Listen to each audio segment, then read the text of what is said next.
विलिनीकरण चर्चेत नसणाऱ्यांना बैठकीबाबत काय माहीत असणार? शरद पवारांनी अनौपचारिक चर्चेदरम्यान हे विधान केलेलं आहे।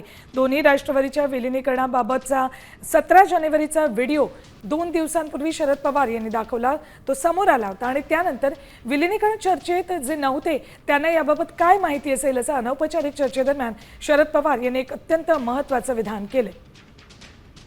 अपडेट्स घेऊयात आमचे प्रतिनिधी गिरीश कांबळे यांच्याकडून। गिरीश, अजित पवारांच्या राष्ट्रवादीमधलेच काही नेते विलिनीकरण होणार नव्हतं असं म्हणतात आणि त्यानंतर आता अनौपचारिक चर्चेदरम्यान शरद पवार यांनी एक अत्यंत महत्त्वाचं विधान केले। नक्कीच दोन्ही राष्ट्रवादीच्या विलिनीकरणासंदर्भात शरद पवार यांनी एक अनौपचारिक चर्चेत मोठं विधान केलेलं आहे। जे चर्चेत सहभागी नव्हते त्यांना विलिनीकरणाच्या चर्चेबाबत काय माहिती असणार असा एक सवाल त्यांनी उपस्थित केलाय। कारण आपण बघतो की मागील 2 दिवसांपासून सुनील तटकरे असतील आणि इतर त्यांच्या पक्षाचे नेते असतील ते सातत्याने हा दावा फेटाळून लावत होते। याशिवाय मुख्यमंत्री देवेंद्र फडणवीस यांनी देखील एक वक्तव्य केलेलं होतं की जर अजितदादांनी या संदर्भात मला माहिती दिली असते की जर तारीख ठरली असेल विलिनीकरणाची तर त्याबाबत त्यांनी माहिती दिली असेल।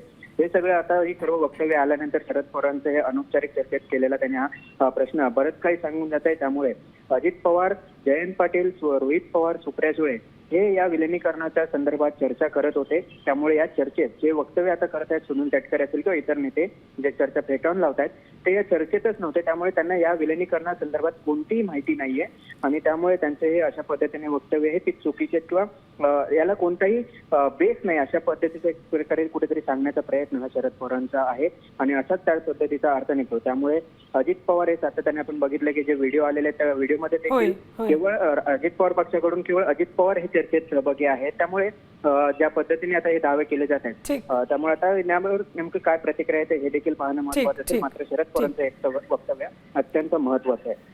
गिरीश, धन्यवाद संपूर्ण माहितीसाठी।